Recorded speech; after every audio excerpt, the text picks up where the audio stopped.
Mana qizlar to'rtta tarafini 3 ga 3 qilib tikib tayyorlab oldim. Ikki yonini. Mana bu yoni ham tikilgan, tagini ham qaytarib dazmoldan chiqarib oldim. Endigi qiladigan ishimiz bu taraf karnizga ilinadigan taraf, tikilmagan hali.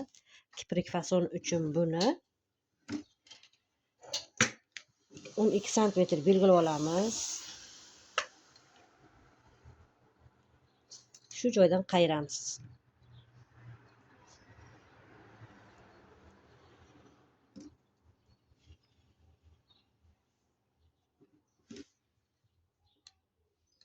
Shunday 12 qilib o'zingizga oson bo'lish uchun bilafqilab olsangiz ham bo'ladi.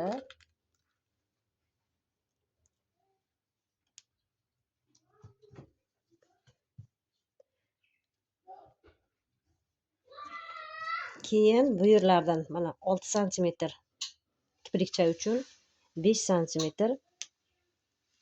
karniz uchun, turba karniz uchun joy belgilab olamiz. Mana 5 sm.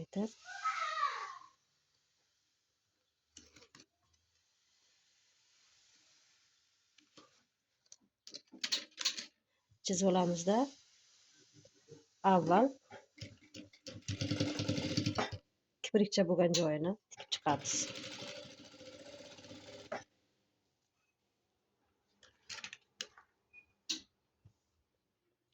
To'g'ridan to'g'ri mashinkada tikmasdan avval dazmolda shunday qayirib olib, pastda chizib olsak ham bo'laveradi. Men hozir bir yo'la mashinkada tikib ketyapman. O'zingizga qulay, oson uslubda tikasiz.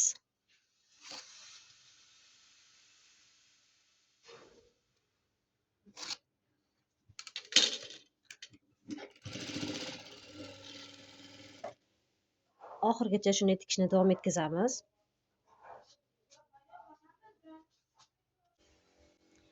Mana oxirigacha tikib oldik. Endi boshidan yana bu joydan boshlab tikib kelamiz. Mana bu joyini overlockda обработка qilib olsangiz ham o'z ixtiyoringizda. Mana bunday qilib 1 sm ichkariga kirgizib, shu joydan 0,1 strochka bersangiz ham ixtiyoriy, ishingiz akkuratniy chiqadi.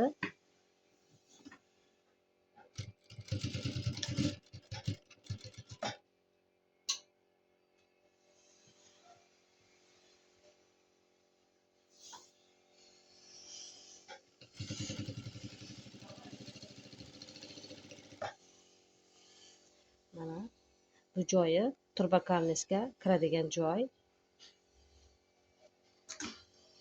Iplarni shu joyda tozalab ketishimiz kerak.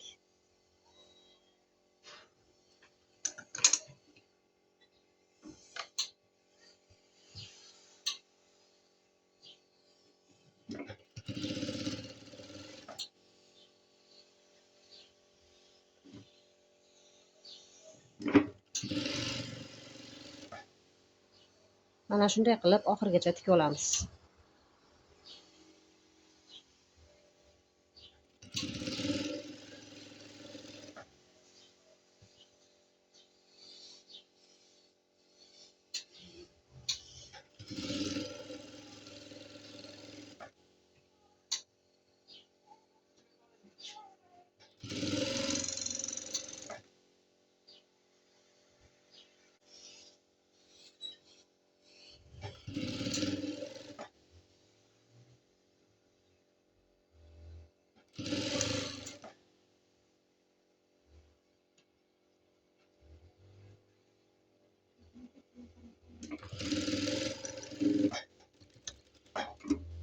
Mana tikib olamiz. Oxirigacha tikib olib, endi buni dazmollaymiz.